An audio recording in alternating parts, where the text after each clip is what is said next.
世界万行台拢伫台湾新港界，欢迎收看今日节目，我是赵慕明阿土啊。观众朋友，阿土啊，嘛有伫大学台湾文学系教册。咱台湾的大学有台湾文学系，时间无介久长哦。台湾头一个台湾文学系是1997年核准设立到今才25档，总是咱有一个台湾文学者，较早10档，1987就还未改严，伊就写一本台湾文学史讲，甲咱台湾人讲，有一种文学叫做台湾文学，是有咱台湾主体性的文学，迄就是叶石涛。叶石涛这本台湾文学史纲，会使讲是一本真做贵的台湾文学学科的根基。咱文学界的后辈叫伊叶老，也毋过叶老慢慢少年，伊是日本时代文艺青年，写小说爱文学创作，对文艺青年经过228白色恐怖，真做一个影响看全台湾的文学神格。叶石涛的故事是一个伫黑暗中保护一把灯火，毋甘互伊火起，佮传互世世的故事。今仔日咱来讲这个故事，叶石涛的故事。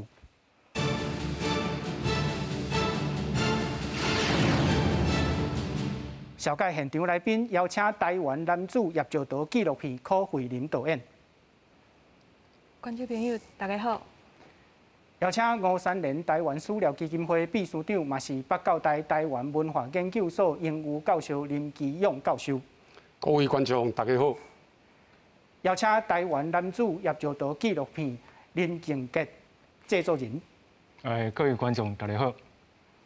好，观众朋友，咱来看，咱今仔日要讨论的叶石涛，伊经过日本时代228白色恐怖，用伊的一生成做台湾文学的主偶。伊所写的台湾文学史讲，是建构台湾主体性的一个文学史。总是咱今仔日要讨论的台湾男子叶石涛这个纪录片，是结合舞蹈、剧场、animation、录语这的艺术形式，甲文学结合，成做一个电影的艺术品，伫这个纪录片内底有一个话语，叶石涛讲，文学是上帝和特定的人的一个报应，总是重点毋是咧报应，重点是这个特定的人。咱今日要来讨论这个特定的身份。大先，咱先来看纪录片的报道。作家咧创作的时阵，除了上帝以外，任何人拢无落帮忙伊。经历日本到华语书写的转换，也经过白色恐怖的黑暗日。台湾文学前辈者叶石涛先生伫戒严前独立完成台湾文学史纲，建构台湾主体的乡土文学史。面对孤单稀微的写作路，叶石涛以勇敢也惊吓。文学到底是啥物？文学就是上帝和特别的人降下的报应。叶石涛在生辛苦为台湾，留下真侪人对伊的感念。少年导演柯惠林甲感谢林敬杰等人，绵烂读23本的叶石涛专辑，也做真侪功课，甚至带11位艺术家，用3年多时间结合动画、版画、行动剧多元的艺术元素，高规格拍一出合作台湾男子叶石涛的纪录片。这要咱用身躯的语言去表达文字的语言。这因拢爱经过这些反刍，才我都去呈现出来。伊的老，伊的文学价值，伊的生命，伊的精神，永远是当代的。即个经济待伫遐遮久，即马不艺，有人甲这土晓开，互伊大汉。所以即个不艺的过程，袂当单纯靠一个作品，爱靠众人去看。我想大家会当得到这满满的感受。下东派立委甲议员也到电报南北二路的电影院，希望招搁较侪人回顾台湾现代史，也用这出下世代的艺术影视作品，互叶石涛的台湾文学命脉有新的能量。记者阿明金曾派文台北报道。导演，咱知影叶石涛这本台湾文学史纲对咱实在是真重要。总是伫电影内底，叶石涛先生对陈万益教授讲一句话，伊讲：我无应该就爱来写这本文学史，这是恁做学者的人就爱来写吼。伊安尼讲内底有一个唔愿，咱听到是真唔甘啦。导演，你敢有一种唔愿要来拍这个电影？有。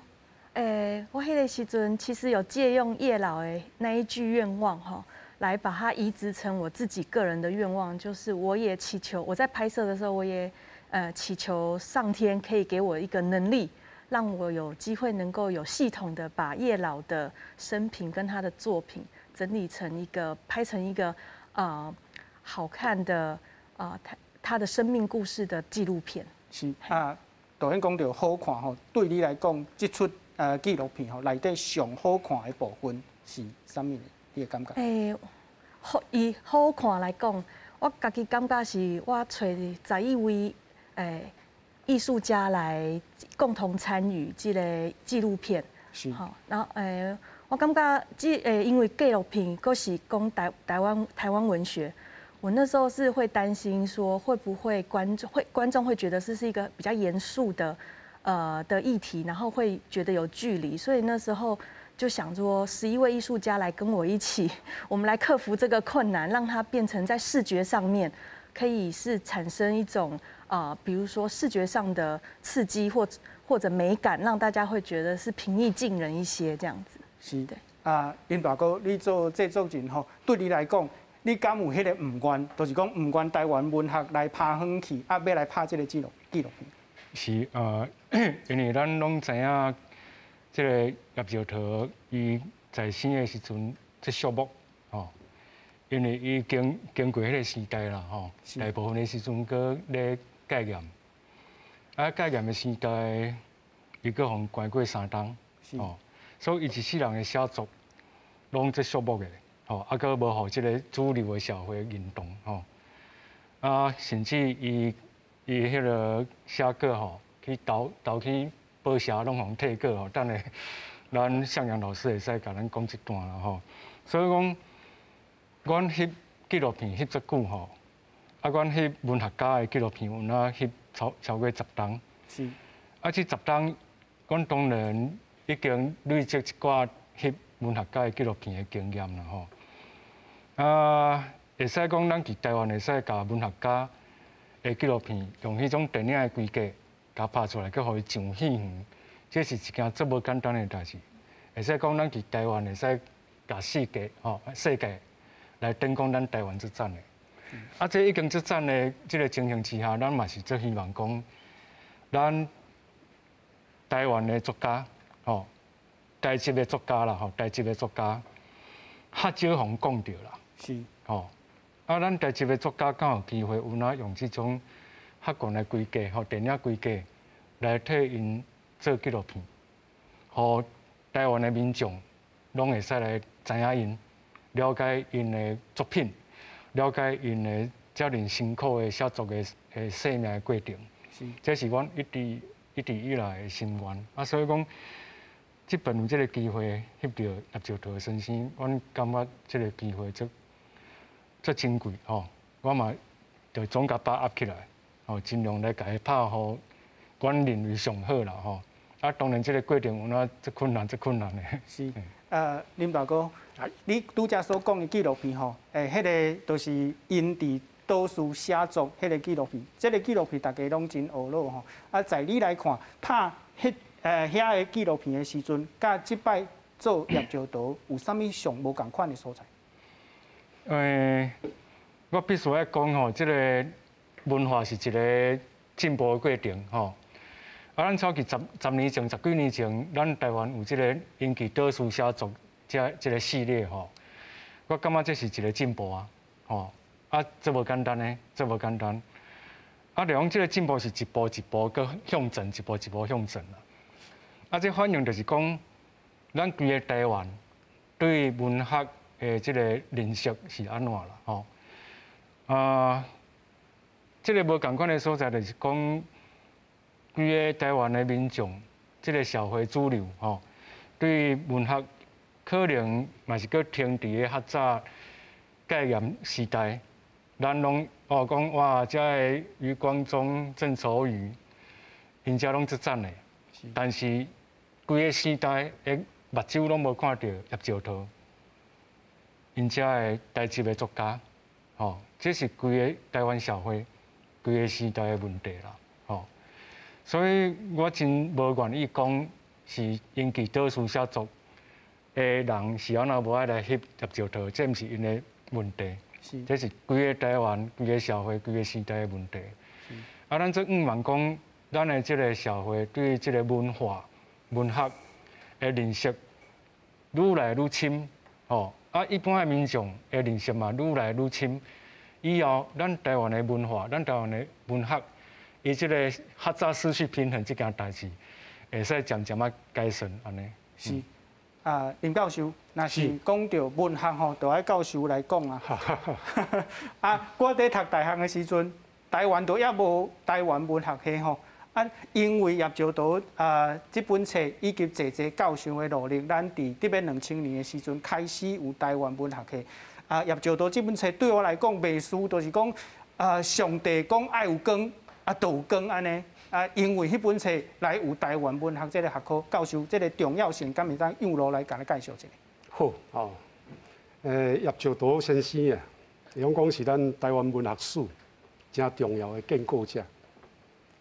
问题就是伊建构这个台湾文学这个概念，主张台湾文学的主体性，是伫1965年啊，《文青》杂志的时阵就已经开始。迄个年代的台湾是白色恐怖统治的时代。叶石涛本身呢，伫1950年代就用掠去关3档，所以去思考一个受过国民党白色恐怖统治的文学家，愿意用伊的心、用伊的时间、用伊的体力，来替台湾人写一本台湾的文学史。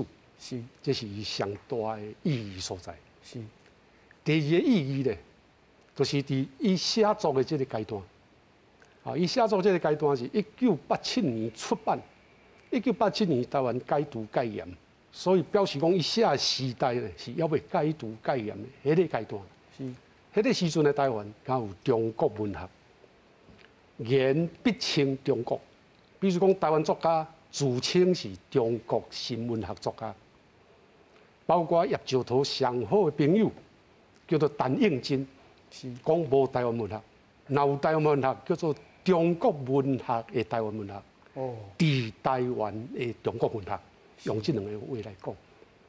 所以叶石涛台湾文学史讲的重要性，就是伊伫无人敢用台湾这两字的时阵，确定台湾主体伫文学面顶的位置。是。比政治人物要较进步。是。第三个意义，你拄有讲到讲台湾文学系，若是无台湾文学史讲这本册，1987年出版，到你拄有谈到1997年真理大学成立第一个台湾文学系，总共10年的时间。所以因为有台湾文学史讲，所以台湾文学系才有伊存在、继续的基础，所以建立着台湾文学进入咱正式的大学教育的内底，基功真大。是，这就是第三个意义。是，简单做一款分析给你听。是，观众朋友，因为台湾文学史讲这本册叶石涛的努力，最后成做台湾有台湾文学系，这个规个过程有济人的努力。咱即马来看济作家对叶石涛的评论。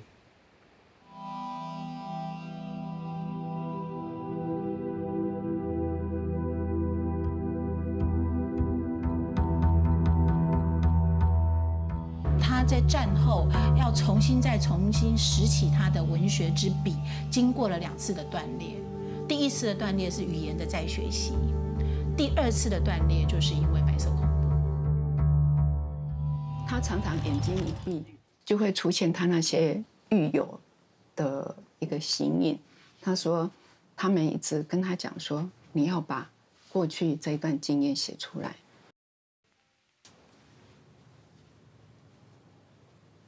文学界第1集台湾小说的原简，叶石涛老师写的，他用一个英文名字叫做 originality， 自主性跟主体性等于很接近了啦。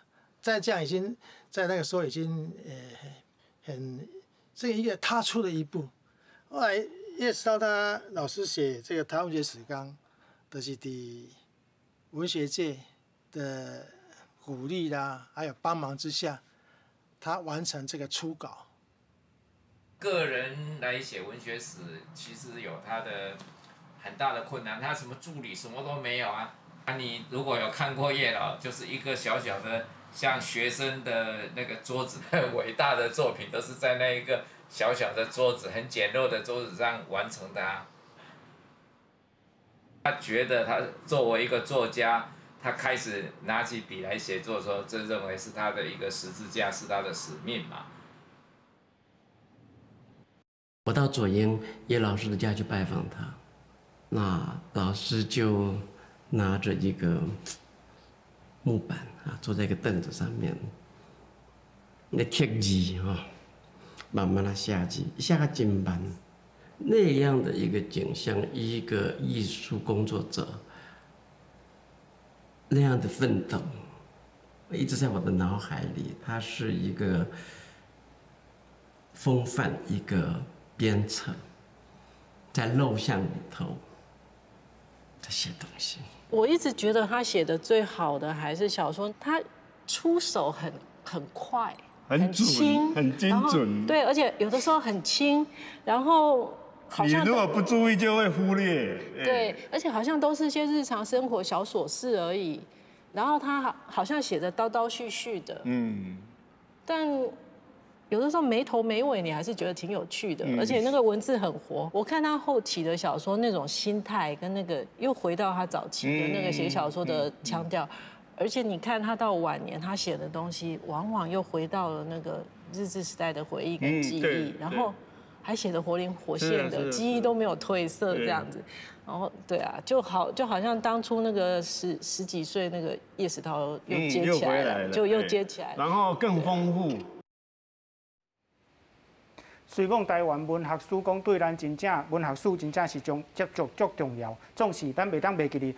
叶石涛先生上开始的时阵是一个创作者，伊是1925年来出世吼，13岁就开始用日文开始来写作，到1945年中国国民党来了后，1945年拄好是叶石涛，咱看一下20岁的时阵是创作力上强的时阵，总是迄阵。日文的创作，互人记起来。叶石涛就爱读中国文学的红楼梦来重新学习中文。总是伫1951年学习中文6档了后，伊因为知悔不报，互人判5档，过来关3档，出关家了后。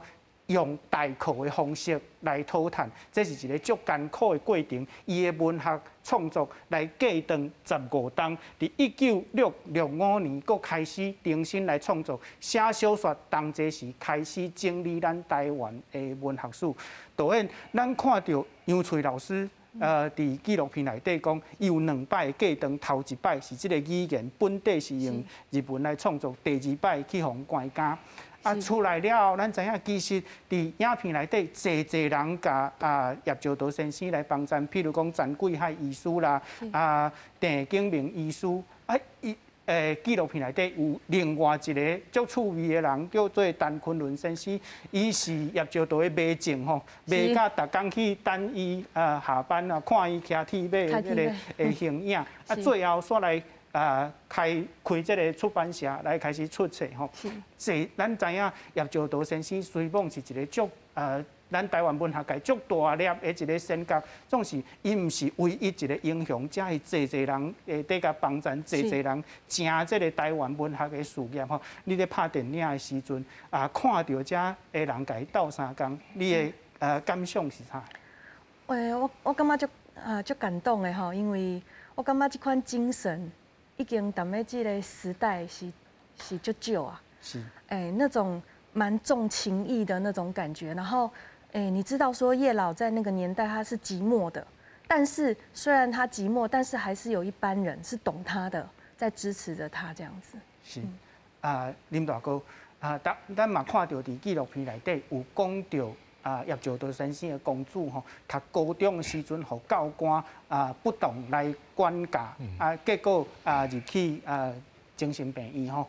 伫这个过程中间，你咧了解这段历史的时阵，你感觉到迄个悲伤，敢有伫叶石涛先生你所访问的这个友志内底来显现？讲到叶石涛的大汉后生吼。伊读乡中的时阵，算讲即个，咱即马讲思觉失调啦，吼，是发作啊。从此以后，伊就住去个精神疗养院，哦。这件代志我其实讲到这我最艰苦的，因为我本身有那乡中的，是哦。啊，所以叶石头的大汉后生，伊可能干那加我几届尔。啊，所以我知影这件代志的时阵，我真震惊啦吼。就讲，因为阮乡中，阮拢一直做骄傲吼，阮是一个校风最开放、最民主，啊，鼓励阮独立思考，吼。阮自较早戒严的时阵，阮的校风就最民主的啊。是。啊，阮的学校这些老师吼，因其戒严的时代拢上课拢讲一寡，对迄阵来讲是反叛的言语啦吼。所以讲，我知影叶石头的大汉后生竟然伫乡中的时阵发生这件代志，我真惊讶。啊，后来我去想吼，我感觉乡中的校风应该是袂安尼，吼。所以我感觉是规个吼，伊对出世，吼，伫迄个年代，规个社会对于即个思想犯、政治犯的压迫，吼，规个即个黑暗的笼罩落来，伫即个家庭，吼，对于伊足细汉就一直咧累积，累积到高中的时阵总爆发，吼，我感觉应该是安尼。所以对即件代志，咱会晓看到讲。叶石头，伊是一个16岁，伊的小说就登记文艺台湾，迄是何等的天才。是。吼，伫日本时代，迄是何等的天才。伊的大汉后生读乡中，伫迄个年代，乡中嘛足歹考，迄嘛是最优秀的人才。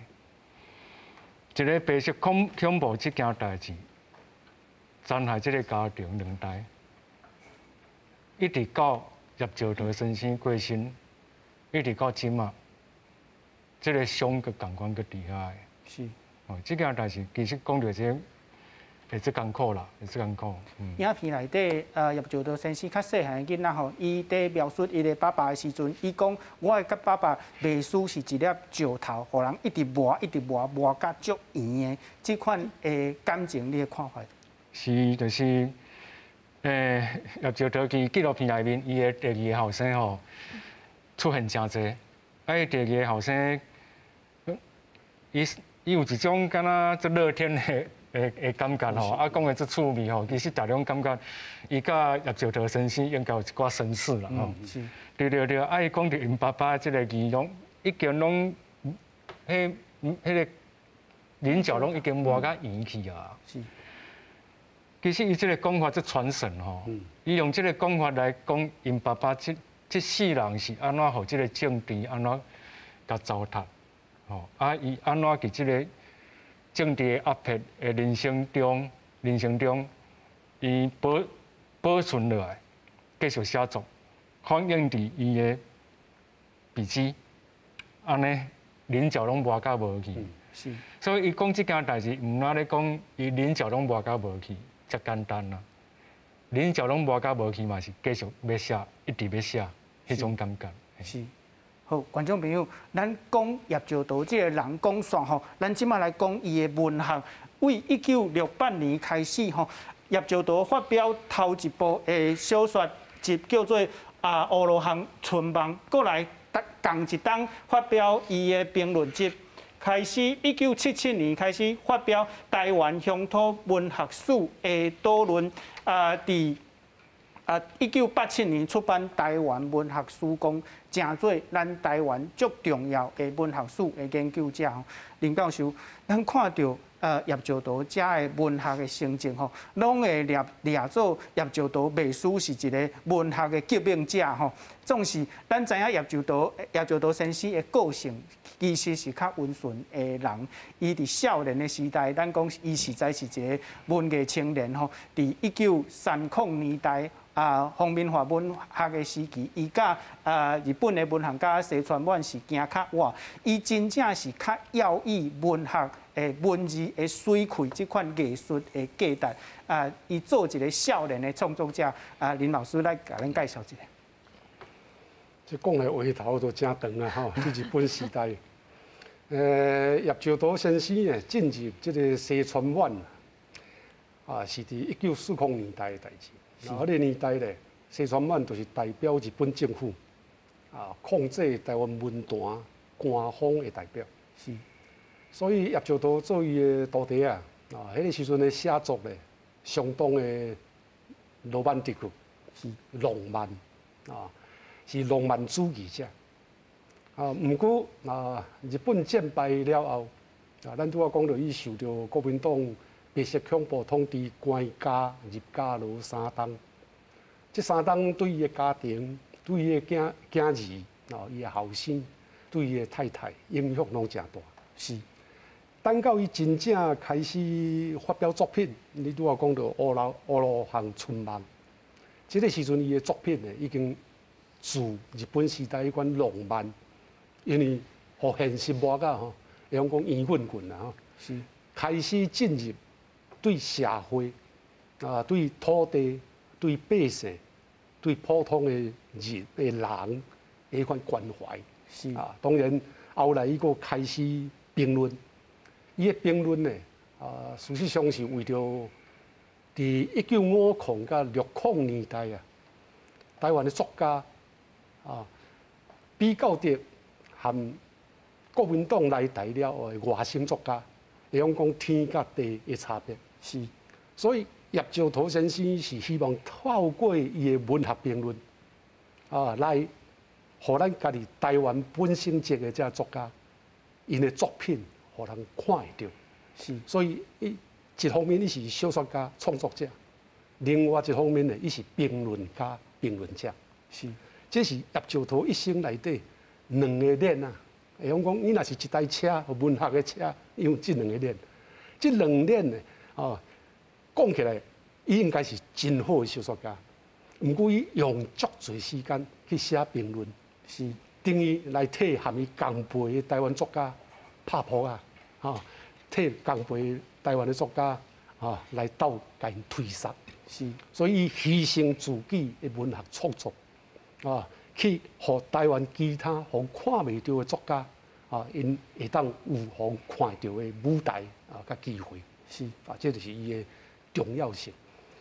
另外咧，因为评论所以阮来讲是建立咱台湾文学基础的理论基础的人。是你拄仔谈到，咱拄仔嘛有讲到的，包括伊所写的这评论集，其中一本叫做《台湾乡土作家论集》。是。另外就是咱拄仔讲到台湾文学史纲，透过这文学的论述，伊伫乡土文学论战的过程内底，会讲是咱台湾文学论的第一个上厉害的辩论者。是马上讲是辩护师，辩护士辩护师。我甲伊差30岁。我捌伊的时阵，熟悉伊的时阵是27岁，伫编副刊。是伊嘛是阮的副刊，我的副刊是迄个年代较党外的自立暗报。伊是我自立暗报副刊内底上重要的作家。伊互阮的稿内底，有若是讲每一个稿内底，拢含台湾有关。是所以我。在想到伊的时阵，就会感觉讲像这款自戒严年代就替台湾文学付出遐尼一个心血但是伊的收入咧确实足少。是我用简单比较一下啦。迄个时阵，然后中国时报甲联合报的报纸比如讲中国时报铺这个北洋、博洋。伊的一字有可能是5块，但是叶绍图的稿咧，中国时报联合报无可能刊，拢刊伫倒位，就是我编迄个自立暗报副刊。一字5角。你看这差别呢？你看这差别有悬无？是，拄好10倍。换句话讲，你若写1000字，北洋伊拢摕到5000块，叶绍图咧摕到。2500块，所以这差别足大。毋过不管是叶绍多先生也好，张条正先生也好，李桥先生也好，伊拢共款的这款遭遇啦。啊，因的歌就到阮这款真细东华报纸副刊来看。是，所以我伫迄个阶段内底就感觉讲，啊，毋知倒一天，台湾的作家伫台湾家己的土地面顶，伫台湾家己人的报纸面顶，会当受到重视。安尼时阵是毋是台湾人的前途，台湾人的希望才有？是。啊，所以我这边看到讲，两位导演啊，为叶绍图啊拍出这个这么好的影片，我第一天去看就感动到用要流落来。哦，有流落来无？有啊，当然甘咧啦，甘咧，唔敢流，嘿。是。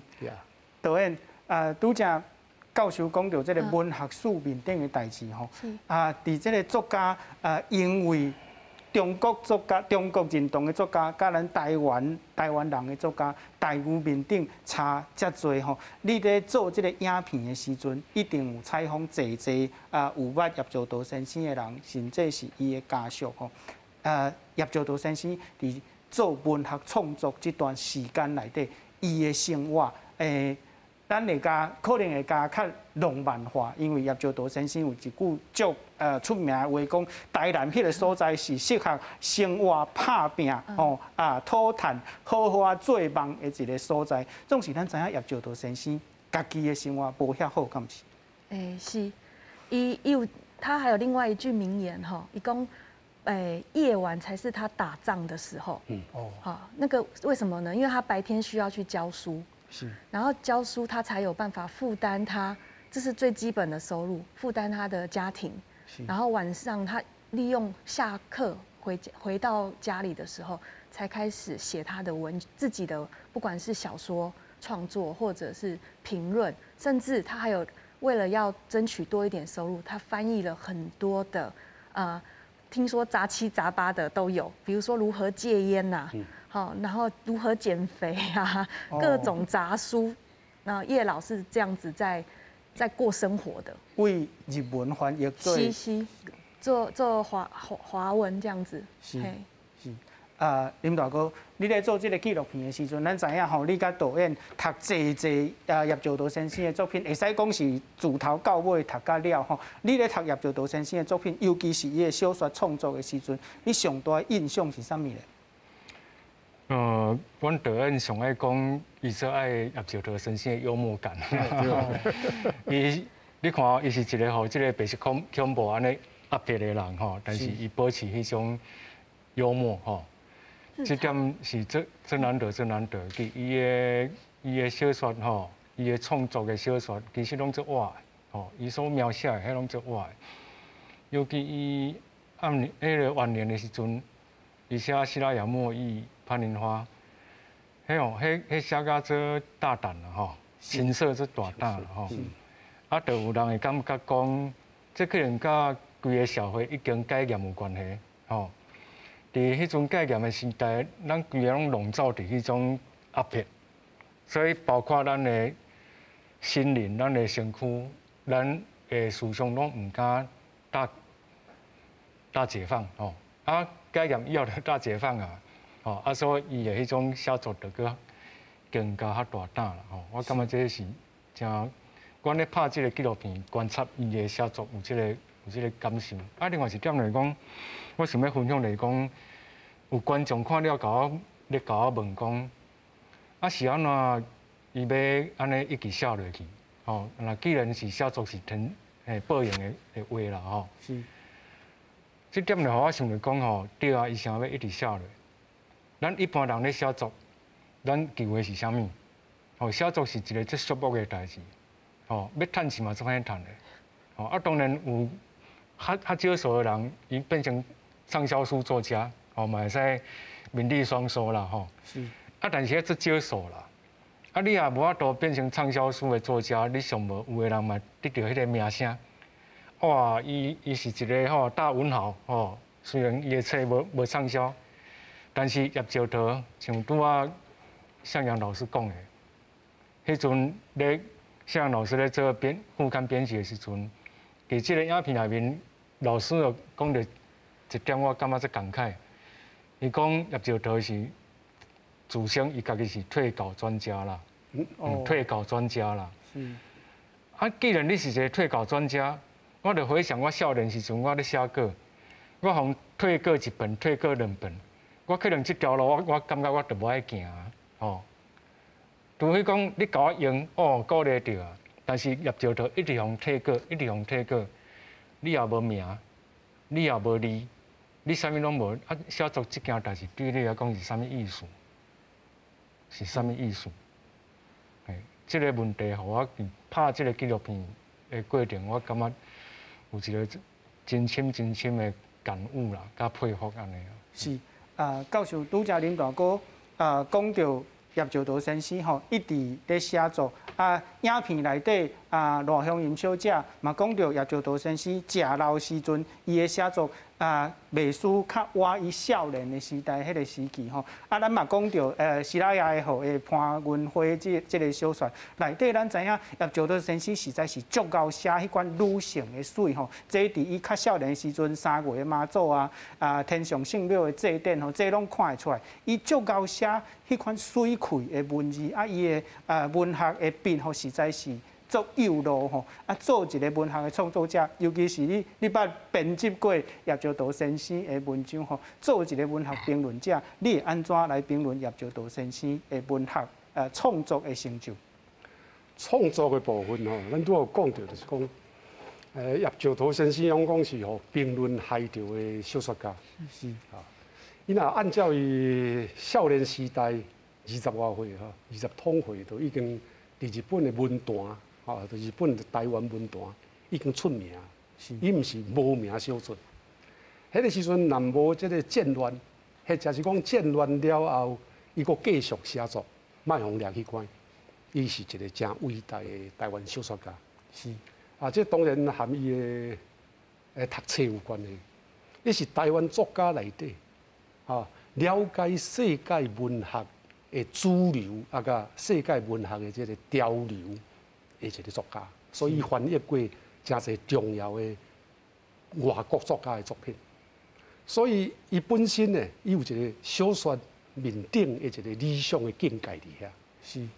毋过咱拄仔有看到伊时间伤少，用伊的时间来甲看写的小说呢，到后头差不多65岁了后，写红爷写即个台湾男子甘阿图，是写西拉雅的木叶，到最后就是潘金辉。这个部分呢，用讲是伊伫台湾文学史纲、文学史的史纲写了后，有寡已经开始有家己的时间，会当去延续到伊少年时代的文学的迄个梦。是所以风格面顶看起来确实有早期那像西川婉这款文学内底唯美浪漫的迄个气氛。是。不过伊的人生会讲坎坎坷坷，遭遇着足侪风糟蹋的过程。是。所以伊写伊的这新的这后，这个人生较后壁这阶段的文学作品的时阵，浪漫以外，精细的描写以外，其实也有真深刻的，透过伊写作的主角，要去写出台湾人的历史的想法。是。所以伊的小说内底的主角角色，有真侪是台湾的特质。我想咱来对这个角度去看，大概用看出就是讲，做一个评论者，做一个小说家，叶石涛先生呢，对台湾文学的贡献确实真大。教授，咱即马过来来讲评论的部分。咱教授拄则有讲到这个乡土文学的论战伫这个乡土文学论战开始的时阵，咱看到陈映真甲王拓这个人，事实上因拢是互归做乡土文学的作家。不过咱知影王拓先生捌写过一篇文章伊讲。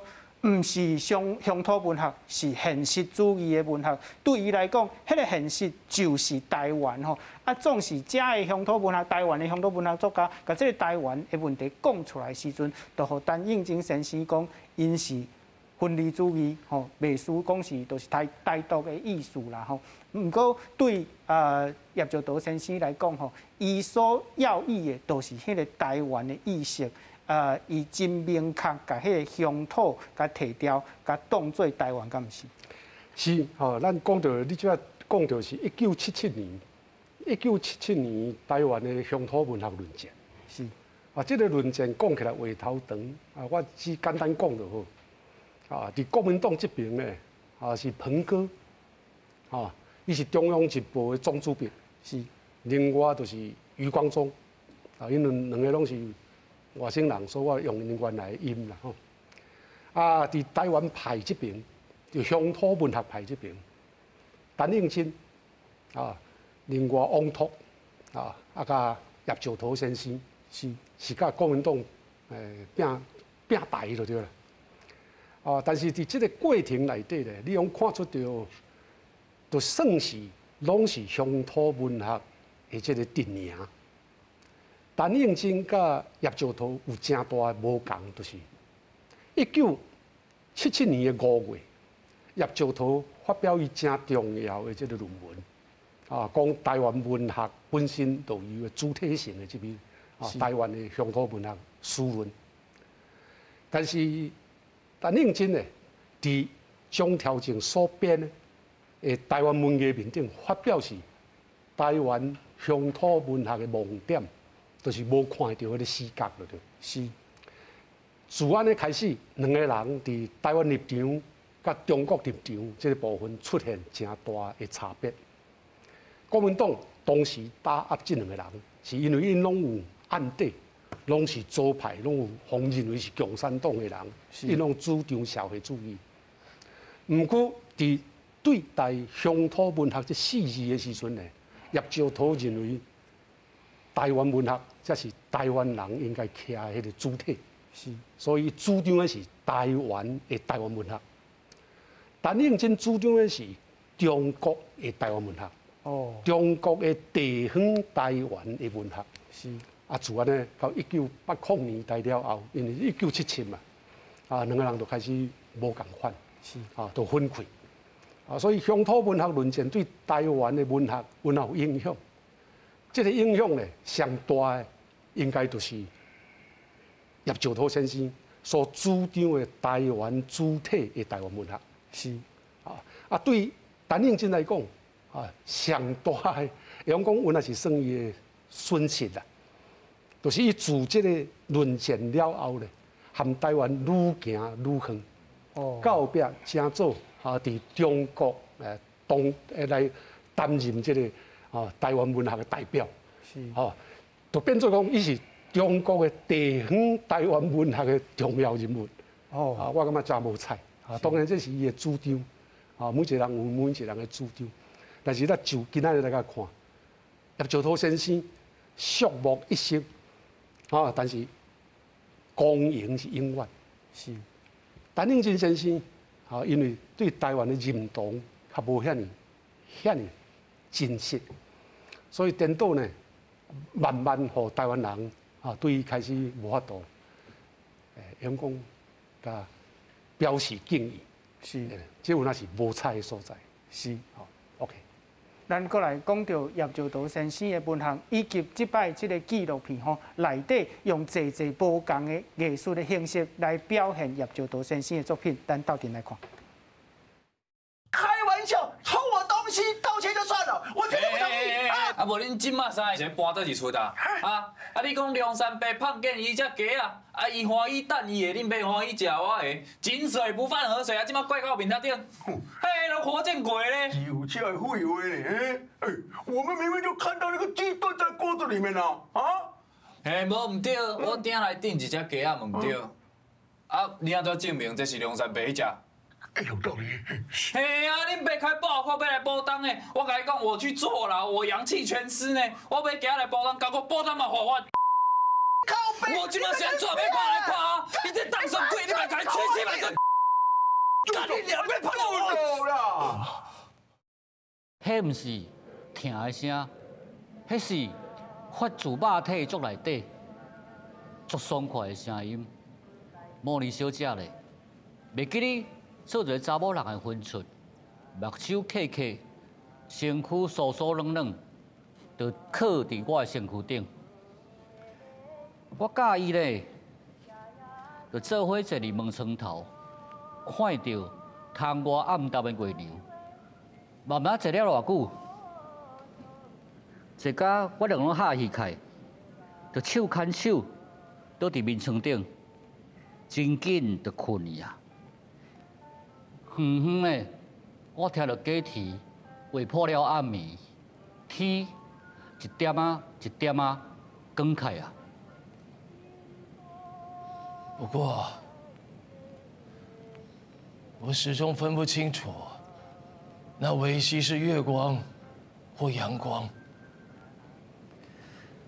我嘛唔知影咧，倒伫我身躯边的查某人，到底是我死去的某，还是什么人？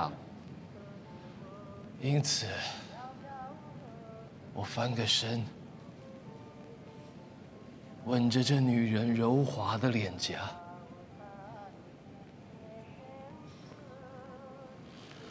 温暖的喙唇啊！我终于会当确定啊，伊唔是我死去的某，伊是100%的茉莉小姐。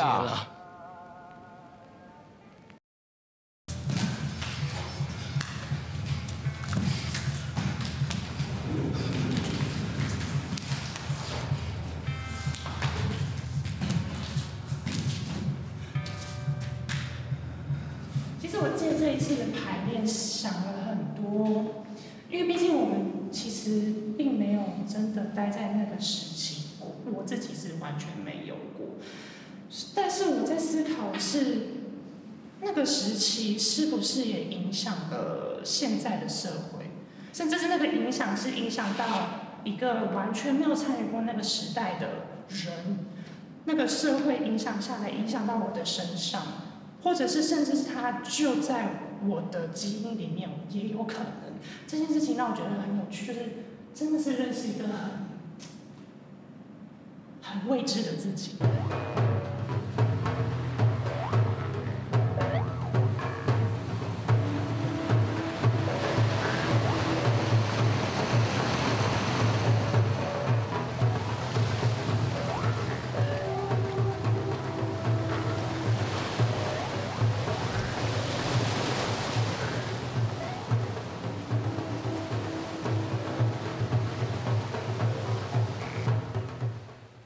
若果咱看到这个影片一开始的时阵吼，用这个剧场甲落语这款的艺术形式来表达叶石涛先生的文学，总是内底有一个更较鲜明的问题，就是语言的消难。咱听到台语，咱嘛听到华语吼。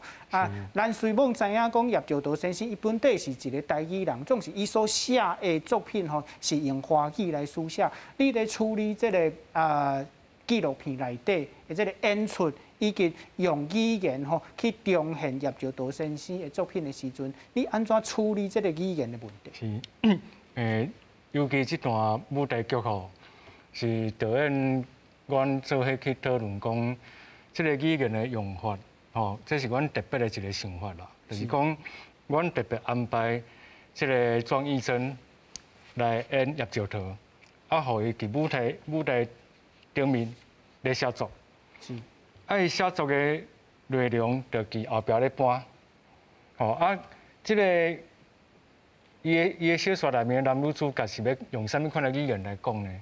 因为对阮来讲，咱尽量去还原作家伊咧写作的内容，伊的内容就是用华语咧写，咱就尽量互伊一字无变，安尼才有法度去贴近这个作家伊本来的文本嘛但是咱拢知影讲叶石涛伊的母语是台语咱嘛知影伊的语言经过遐尼侪遍的锻炼，这是伊伫迄个年代做一个作家伊的不幸甲伊的困难。是。所以当咱找庄义珍来演叶石涛的时阵，咱希望咱会使重现一个用台语咧思考、用台语讲话的叶石涛。是。所以就真趣味的这个舞台剧这个趣味的所在就伫遮，咱就看到作家甲伊的作品，共伫一个舞台顶出现。同时，咱看到作家的作品是讲华语，作家本身讲台语。啊，这个华语甲台语，咱有当时啊，互伊同齐讲出来。吼，因为作家咧写作，伊的头壳咧想，头壳咧想后壁就咧演啊。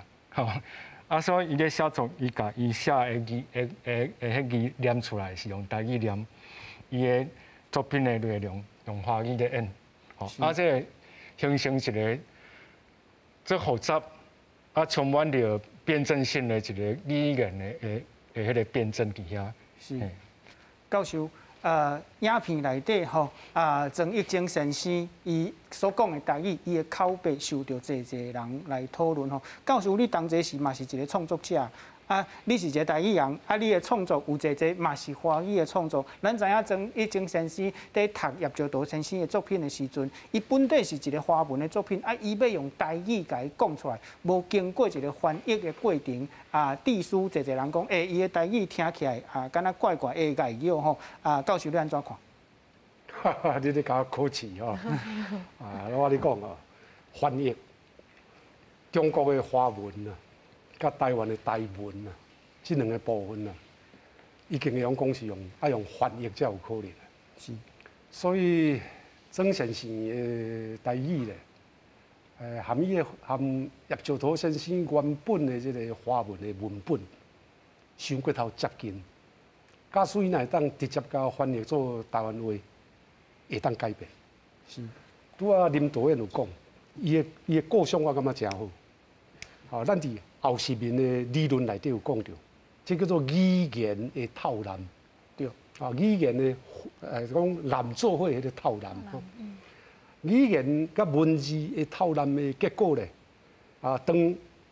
曾先生用叶石涛的代替嘛吼，啊，伊写伊讲的是叶石涛做台湾作家的台湾话，是，后壁演出的是伊的文本是华文写的。所以这部分的设想我感觉真好，导演的想法嘛真好。即摆会出这个小问题，就是讲，安尼的时阵，曾先生所演的这个叶石涛先生的台湾话，就变做爱较接近叶石涛先生。是啊，毋过这无遐简单，确实无遐简单啊，因为无一个人有法度代替叶石涛讲话啊。是，所以是用翻译的方式。去推想啊，去料想讲啊，叶先生迄个时阵咧写时阵，伊的台湾话是安怎讲？是，敢会当安尼？是，我认为这内底无对甲毋对的问题。因为这是一个演出，啊，演出是无共款的角色，用无共款的语言啊去解释后壁迄个角色，迄个角色叫做叶石涛。是，啊，所以换另外一个演员，我无共啊。是，我用我家己的来做咧吼，亲像咱的图卡。面顶大面是华文，啊，我要用台语甲讲出来，有当阵真正会较客吼。咱敢会当讲曾益晶先生的问题是这款的问题？无毋对，好，包括我家己啦，我家己有当时你若互我一串拢是华文，啊，我要看啊随念的时阵哦，阮还会加字哦，会加着字啊。是，咱最后吼，实在是望观众朋友，你若也有机会，赶紧去电影戏院看这出纪录片吼。咱来问请教导演吼，即马我所看到的大部分是台湾文学的学生来看这个纪录片。总是你做一个电影，你做一个艺术作品吼，无可能干那想要互大学生来看。你最后有啥物话要甲咱观众朋友讲互大家推荐大家去看这出电影，你的愿望？好，我感觉是卖对纪录片惊吓，卖对台湾文学惊吓。我感觉这个纪录片有翕到已经很亲民啊，嘛就好看。然后趁现在可能只剩下1个礼拜的上映时间，希望大家可以多多把握。因为在戏院看，真的画面跟声音效果真的是很不一样，比起在家里看用电脑看平台。你讲剩1礼拜吼，若是侪人去看，敢会够较长的时间？有可能。是有可能的代志。敢莫有达到什么标准的？因为即马阁有恐龙嘛，嘛阁有，嘛是阁有那个美国男子嘛哈，所以这2个部分我们可能就是戏院，他还是希望说会有盈利的考量啦。是，对，那所以这个部分我只能就是尽量冲看看这样子。了解咱台湾的历史，了解咱台湾的文学，望大家赶紧去电影院看这出台湾男子叶石涛。多谢现场来宾，咱台湾新港界后礼拜再会。